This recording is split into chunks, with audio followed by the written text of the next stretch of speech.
ከመላእክት ስራዎች አንዱ የሆነውን ለማስታወስ ነው ዛሬ በዚህ የተሰባሰብነው። እኛ ለጣዖት አንሰግድም። የምንሰግደው ለአምላካችን ነው። የምንሰግድለት የምንበረከክለት የፈጠረን አምላክ አለ። አንሰግድም። ችግር ተፈቱን ወጣቶች አስሮ በትልቅ ጉድጓድ እሳት አስነድዶ ጉድጓድ ውስጥ ተጣሉ። አበቃላቸው ተባለ።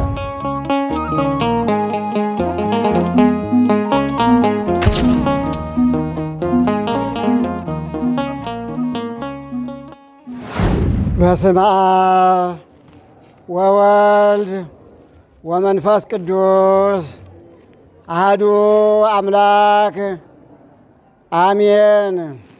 በቸርነቱ ሰዓተ ሌሊቱን አሳልፎ በዚህ ልናመሰግነው ልናከብረው ስላሰባሰበን ስሙ ለዘላለሙ የተመሰገነ ይሁን። በእውነቱ እኔ የተሰማኝ ደስታ በጣም ለየት ያለ ነው። ምክንያቱም የኔ ደስታ ወንድሞቹ በአባቱ ቤት ተሰባስበው ከአባታቸው ጋር የሚወያዩ ሰው ደስታ ነው እና እኔ ኃጢአተኛው ወንድማችሁ እንዲህ በመሰባሰባችሁ ደስ ካለኝ እግዚአብሔር አባታችሁማ ምን ያህል ደስ ይለው። በዚህ ሁላችንም ደስ ሊለን ይገባል። እግዚአብሔር የተመሰገነ ይሁን።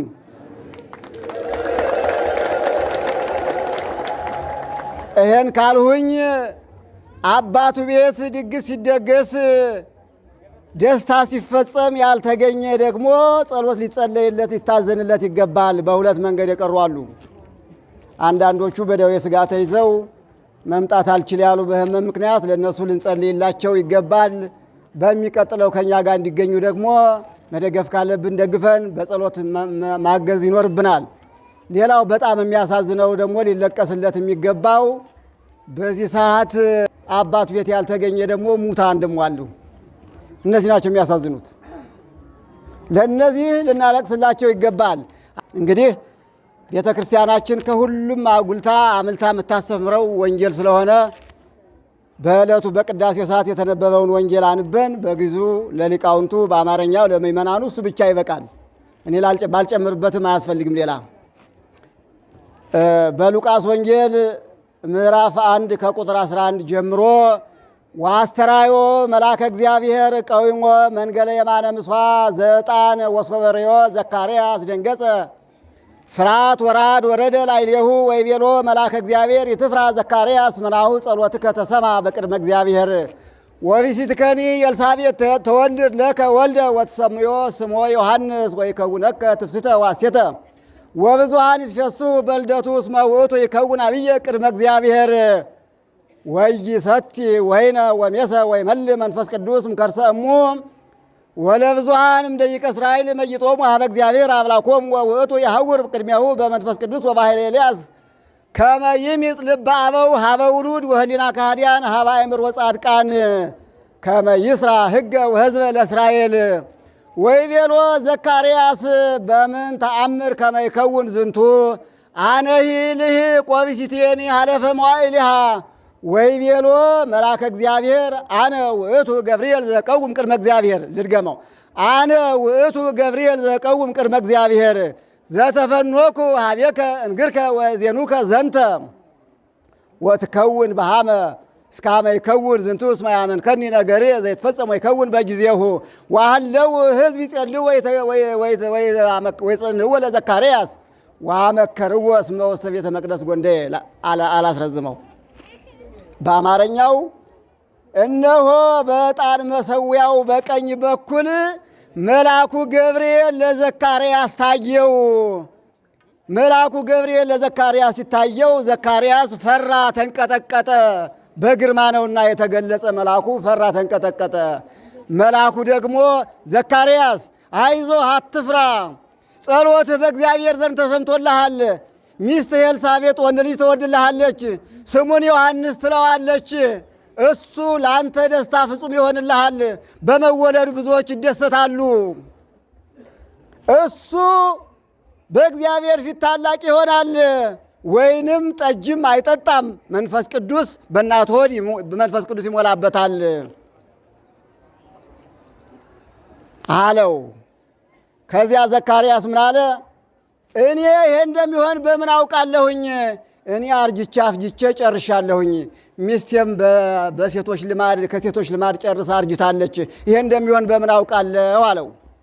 እነሆ እኔ በእግዚአብሔር ፊት የምቆመው ገብርኤል ነኝ። ያዙልኝ ይሄንን። በእግዚአብሔር ፊት የምቆመው ገብርኤል ነኝ። ይሄን ልነግርህ ተልቻለሁኝ። ግን ይሄን የነገርሁን ነገር ስላላመንህ ይሄ እስከሚፈጸም ድረስ ልጁ እስከሚወለድ ድረስ ድዳ ትሆናለህ፣ መናገር አትችልም አለው መልአኩ ለዘካርያስ። አልጨመርሁበትም። ሉቃስ እንደጻፈው ነው። ብጨምርም ከዚህ በኋላ እንጂ ይሄ ብቻ በምእመናን ጆሮ ቢፈስ መንፈስ ቅዱስ ምእመናንን ይጎበኛል ስለ ቃሉ ብሎ። እግዚአብሔር የተመሰገነ ይሁን። ወደ ወንጌሉ መለስበታለሁ። የዕለቱን የምናስታውስበት በዚህ የተሰባሰብንበትን ታሪክ ነካር እያዋልፋለሁ። ምክንያቱም ሰው በሕይወት በመኖር እንጂ በታሪክ ሕይወት አይኖረውም። ይሄ ከመላእክት ሥራዎች አንዱ የሆነውን ለማስታወስ ነው ዛሬ በዚህ የተሰባሰብ ነው። ናቡከደነጾር የሚባል አማጺ ንጉሥ የእግዚአብሔርን ሕዝቦች እስራኤልን ማርኮ በወሰደና በአገሩ ወደ ባቢሎን ወስዶ ከነዚያ ከተማረኩት መካከል ለሥርዓተ መንግሥት የሚመሩ ሕዝቤን የሚያስተባብሩ የምሾማቸው መርጣችሁ የብቻ ቀልቡልኝ፣ ምግቡን እንኳን ከኔ ቤት እየወሰዳችሁ ነው፣ እኔ ከምመገበው እየመገባችሁ ለ3 ዓመት አሳድጉልኝ ብሎ የተወሰኑት ተመርጠው የብቻ በቤተ መንግሥቱ በተመረጠ ቦታ ይመገቡ ጀመር። ከዚህም በኋላ ከዚያ ከንጉሥ ቤት እየሄደ ከሚሄደው ምግብ እነዚያ ቅዱሳኑ እግዚአብሔር የቀደሳቸው እግዚአብሔር ሕዝብ የሆኑ ወጣቶች እንዲያው ከዚህ ይቅርብን አንበላም አሉና ካስተናጋጁ ከመጋቢው ጋር ተስማምተው ይቅርብን፣ እኛ በዚህ ምግብ ራሳችን አናረክስም አሉት። ከዚያ በኋላ ችግር ተፈጠረ። ምን ይሻለኛል? ንጉሥ እኮ ቀልብ አሳድግ ብሎ አደራ ሰጥቶኛል። እናንተ ከስታችሁ ተኮሳምናችሁ ቢያያችሁ ምን ይለኛል አለ። ግድ የለም አሁን አንተ ለሌሎቹ ከንጉሡ ቤት እየመጣ የሚሰጠውን አብላ፣ ለእኛ ደግሞ ቆሎ ጥሬ አምጣና መግበል ለ10 ቀንና ከዚያ በኋላ እስኪ ማን የተሻለ እንደሚሆን ታያለህ አሉት። አምላካቸው የሚያደርግላቸውን ስለሚያውቁ ከዚያ በኋላ ከዚያ ስጋውን የሚያምረውን ጠጁን ወይኑን እየሰጠ ለእነዚህ ቆሎ ብቻ እየሰጠ 10 ቀን ያህል ቆዩ። ከ10 ቀን በኋላ ሲታዩ እነዚህ በጣም ያማሩ በጣም የሚያማምሩ የሚስቡ ሆኑ። ከዚያ በኋላ ይሄ አለቀ። እነዚያ ተሾሙና 3ቱ ባቢሎን በሚባል አውራጃ 3ቱን ሹሙ አስቀመጣቸው። ላሳጥረው ሌላ ሰፊ ታሪክ አለው። ከነዚያ መካከል 3ቱ የተሾሙት ንጉሡ ሹማቸው እያስተዳደሩ እያሉ ንጉሡ ሌላ አቅጣጫ ይዞ መጣ። ጣዖት አቁሞ ይሄ ሁሉ በእኔ ግዛት ያለ ማንኛውም ሰው እኔ ላቆምሁት ጣዖት መስገድ አለበት የሚል አዋጅ ተነገረ። አዋጁን መፈጸም ደግሞ በዚያች ሀገር ለመኖር ግዴታ ነው። የሞትና የሕይወት ጉዳይ ነው እኮ። በጣም የተሾሙ ናቸው እኮ፣ መሳፍንት ናቸው። ስገዱ ሲባሉ ለምን ተብሎ አሉ። እኛ ለጣዖት አንሰግድም፣ የምንሰግደው ለአምላካችን ነው። የምንሰግድለት የምንበረከክለት የፈጠረን አምላክ አለ፣ አንሰግድም አሉ። ችግር ተፈጠረ። በጣም ሳሳጥረው አሁንም ንጉሡ ጋር ቀረቡና ስገዱ አለ ንጉሡ። አንሰግድም አሉት። ማን ያድናችኋል? አምላካችን ካንተ ቅጣት ያድነናል አሉት። በአምላካቸው ተማምነው እኮ ነው። ምንድነው የሚባል አለ። የእነሱ አቅም መሰላችሁ? እንደሱ እኮ ምንም የላቸውም። ምንዋን በጌታዋ የተማመነች በግ ላቷን ውጭ ታሳድራለች ይባላል። ያውቃሉ የአምላካቸውን ኃይል መልአኩን ልኮ እንደሚያድናቸው። ፈነወ መልአኩ አድኃኖሙ፣ መልአኩን ልኮ አዳናቸው እንደተባለው ያውቃሉ። እንደተባለውም እነዚህን 3ቱን ወጣቶች አስሮ በትልቅ ጉድጓድ እሳት አስነድዶ ጉድጓድ ውስጥ ተጣሉ። አበቃላቸው ተባለ። የሚጠበቅ እኮ የሚወጣ ተብሎ የሚጠበቀው አመዳቸው ነው። ላይወጣም ይችላል። በዚያው ላይ ቆሻሻ ሊጣልበትም ይችላል። በኋላ ጠዋት ሄደው ሲታዩ የሚያማምሩ ጭራሽ በጣም የሚያማምሩ ወጣቶች ምንም ያልነካቸው። በዚህ ንጉሡ አምኖ የእነሱን አምላክ የሚያመልክ ሆኗል። እግዚአብሔር የተመሰገነ ይሁን። አዎ ታሪኩን እዚህ ጋር ነው የማሳጥረው። ወደ ወንጌል ነው የምመለስ። እኔ በእግዚአብሔር ፊት የምቆመው ማነኝ ነው ያለ? ንገሩኝ። አዎ እኔ በእግዚአብሔር ፊት የምቆመው ገብርኤል ነኝ። ይሄን ልነግርህ ተልቻለሁኝ አለው። ገብርኤል በእግዚአብሔር ፊት የሚቆመው ለምንድን ነው? 3 ነገሮች እናነሳለን። አንደኛው ለምስጋና። መላእክት እኮ ምስጋና ምግባቸው ነው። ሁለተኛው ለመላክ ለመታዘዝ፣ በዚህ ቦታ ሂድ ሲባል ለመታዘዝ። ሶስተኛው ለማማለድ። ለሶስት ነገሮች መላእክት በእግዚአብሔር ፊት ይቆማሉ። እዚህ ላይ አንድ ጥያቄ ላነሳ እገደዳለሁ። ምእመናን በደንብ አስቡበት። ከሰውና ከመላእክት ማን ነው የሚበልጠው?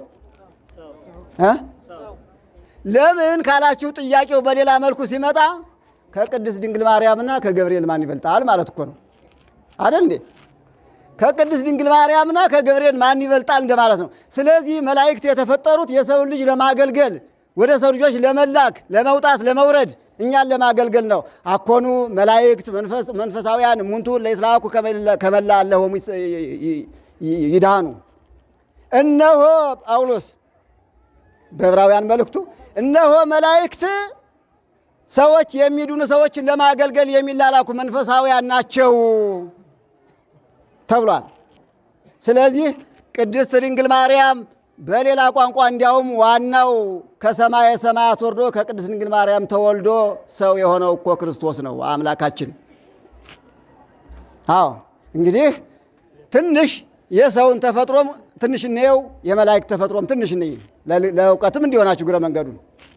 ሰዎች የተፈጠሩት ከሰባቱ ባህርያት ነው። በነገራችን ላይ ሰው ማለት የግዕዝ ቋንቋ ነው። ሰባት ማለት ነው። ሰው ማለት ሰባት ማለት ነው። ሰው አልነው እንጂ ሰባት ማለት ነው። ከሦስቱ ባህርያተ ነፍስ ከአራቱ ባህርያተ ሥጋ የተፈጠረ ከሰባት ነገሮች የተፈጠረ ማለት ነው። ከእሳት፣ ከነፋስ፣ ከመሬት፣ ከውሃ ከነዚህ የተፈጠረ ማለት ነው። ስለዚህ ሰው ከነዚህ ባህርያት መፈጠሩ ብቻ ሳይሆን ሰው በማን አምሳል ነው የተፈጠረው? ይኸውላችሁ በብዙ ነገር ነው እኮ ከመላእክት የሚበልጠው። በመጀመሪያ በአርአያ እግዚአብሔር ሰውን በአርአያችን እንደ ምሳሌያችን እንፍጠር ተብሎ በአርአያ እግዚአብሔር የተፈጠረ ነው። ሁለተኛ ከሰባቱ ባህርያት የተፈጠረ ነው። ሶስተኛው እና በጣም ዋጋውን ከፍለን የማንጨርሰው አባታችን አዳም ወደ ኃጢአት ሲወድቅ በጣም እኮ የሚያሳዝን ትልቅ ታምር እኮ የተደረገለት ከሰማይ ሰማያት ወርዶ ከቅድስት ድንግል ማርያም ተወልዶ ሰው ሆኖ በመስቀል ላይ የተሰቀለው ለመላእክት እኮ አይደለም፣ ለእኔና ለእናንተ እኮ ነው። ምን ያህል እንደተጠቀምንበት ነው እንጂ። ወደ መላእክት እንምጣ። መላእክት መንፈሳውያን ናቸው። ከእሳትና ከነፋስ የተፈጠሩ ናቸው። ዘይረስዮሙ ለመላእክቱ መንፈሰ ወለለ ይስላክዎ ነደ እሳት እንዳለ መዝሙረኛው። ስለዚህ መላእክት ከሁለቱ ባህርያት ተፈጥረው 10 ነገድ አላቸው። ሱራፌል፣ ኪሩቤል፣ አጋይስት፣ ኃይላት፣ መሳፍንት፣ መኳንንት፣ ስልጣናት፣ ሊቃናት 10 ነገድ አድርጎ እኛን እንዲያገለግሉ እኛ በሄድንበት ቦታ ሁሉ ምንጣፍ ሆነው እንዲጠቅሙን ብሎ እግዚአብሔር መላእክትን ፈጠረልን። ከነዚህ መላእክት ስራዎች አንዱን የሆነን ለማክበር ነው ዛሬ በዚህ የተሰባሰብነው። መልአኩ ገብርኤል ቅድስት ድንግል ማርያምን ሲያበስር ዛሬ እናስበዋለን። ዘካርያስን መጥቶ አበሰረ። መጀመሪያ ቅድም እንዳነበብኩላችሁ ዘካርያስን ካበሰረው በ6ኛው ወር ማለት ወበሳድስ ወር ተፈነወ ገብርኤል መልአክ፣ በ6ኛው ወር ገብርኤል ወደ ቅድስት ድንግል ማርያም ተላከ ማለት ዘካርያስን ባነጋገረው በ6ኛው ወር ደግሞ ወደ ቅድስት ድንግል ማርያም መጣ ማለት ነው።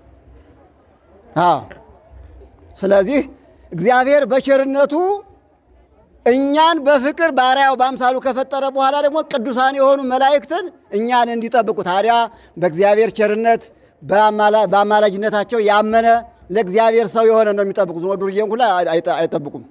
ይሄ በግልጽ ሊታወቅ ይገባል። ግን እውነት ለመናገር እንዲያው እኛ የተሰጠንን ግዴታ ተወጠናል። በመላእክት ጥበቃ ስር መሆን የምንችል ነን። ይሄን ነው ማሰብ ያለብን። ሰባኪ አስተማሪ ሊያልፈው የማይገባ አንድ ቁም ነገር ለምእመናን ስንቅ የሚሆን ከትምህርቱም ከማህሌቱም ከቅዳሴም ሁሉ በላይ አንድ ዋና ነገር አለ። ነስሑ እስመ ቀርበት መንግሥተ ሰማያት። የሰማችው ነው። መንግሥተ ሰማያት ቀርባለችና ንስሐ ግቡ። መላእክት የሚጠብቁን እስከዚህ ቀን ጊዜ ድረስ ነው። ንስሐ ገብተን ወደ ቤቱ ካልመጣን በዚያው ጠባቂ የሌለው መንጋ ሆነ መቅረታችን ነው። አውሬ በልቶን ነው የሚቀረው። ስጋው ደሙን ለመቀበል እኮ ብዙ ውጣ ውረድ ብዙ እንትን አያስፈልገውም እኮ ትንሽ ነገር እኮ ነው። ንስሐ መግባት፣ አባታችን ቤት የታረደውን በግ መተን መብላት፣ ከዚያ በኋላ የእግዚአብሔር ልጅ መሆን እኮ ነው የሚጠበቅብን። ንስሐ መግባት ቀላል ነገር እኮ ነው። ተሸክመነው ከምንኖር ተሸክመነው የምንኖርን ኃጢአት እዚህ ሞባይላችን ላይ ድሌት የሚለው እንትን ታውቁታላችሁ አይደል? ድሌት ሞባይላችሁ ይዞ ብዙ ነገር ተሸክሞ ሲከብደው ምን ታደርጋላችሁ መሰላችሁ? ትፈልጉና መወገድ የሚገባውን እኮ ነው። ድሌት ስትሉት አጥፋ ነው በአማርኛው። ነገራችን ላይ ቋንቋችን ተወስዶብን ዳገባን እኮ እንዲያው እየተፈበረከ በመጣ ሁሉ እኛም ተፈበረክን እኮ አብረን እንጂ አጥፋ ማለት ነው በአማርኛ። ንስሐ ማለት እኮ ከተሸከመው ሸክም ራስህን አጽድተህ ሥጋ ወደሙን ተቀበል። ለምንድን ነው ተሸክመነው ከምንኖር ማናጠፋው? ለምንድን ነው ሥጋውን ደሙን ተቀብለን ወደ እግዚአብሔር ቤት ማንገባው? በግልጽ እናገራለሁ፣ ሁልጊዜ ለፈልፋለሁኝ፣ እኔ ግዴታዬን እወጣለሁኝ። ማንም ክርስቲያን የፈለገው ቅዱስ ቢሆን የፈለገውን ቢዘምር የፈለገውን ገንዘቡን ሁሉ ለነዳያን ቢሰጥ ንስሐ ካልገባ ሥጋ ወደሙን ካልተቀበለ ወደ እግዚአብሔር መንግሥት መግባት በፍጹም አይቻልም። ቁርጡን ነው መናገር። በቃ አንድ ሰውዬ ነበሩ አሉ። ሰውየው ያው እንትን አለችባቸው፣ ይችን ካላሉ እንቅልፍ አይወስዳቸውም።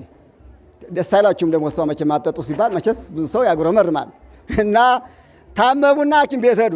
ሐኪም ቤት ሄደው ዶክተሩ መድኃኒቱን አዘዘና በሎ አባቴችን ተከታታይ መዋጥ አለብዎ፣ ግን አልኮል ነገር አይወሰድም አለ።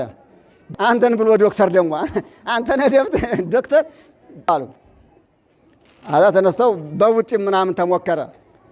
ይችን የሰማ ሌላ ሐኪም ደግሞ ሌላ ቀን ዚያኛው ሐኪም ሲሄዱ ክኒኑን አዘዘና በሎ አባቴ እንግዲህ መድኃኒት አዘዤልዎታለሁ፣ ግን የሚዋጥ በቢራ ነው አላቸው። አይ ሊቅ ነህ አንተ፣ በቃ በጣም አንተን ነው በቃ ምሁር ማለት። አያችሁ፣ እኔ እናንተ ቤተ ክርስቲያን ብትመላለሱ እንዲደምቃችሁ ብትታዩ ደስታዬ ነው። ግን የፈለገ ብትሰባሰቡ ንስሐ ገብታችሁ ሥጋ ወደሙን ካልተቀበላችሁ በአባታችን ቤት አብረን መኖር ስለማንችል ወንድሞችም አይደላችሁም። በግልጽ ነው የምንነጋገር። እኔ ኃጢአታችሁን አስወግዳችሁ ሥጋ ወደሙን ተቀብላችሁ በእግዚአብሔር ቤት ኑሩ። ይበቃኛል። አነሳስቶ ላስጀመረኝ አስጀምሮ ላስፈጸመኝ ልዑል እግዚአብሔር ክብር ምስጋና ይግባው። ወስብሐት ለእግዚአብሔር።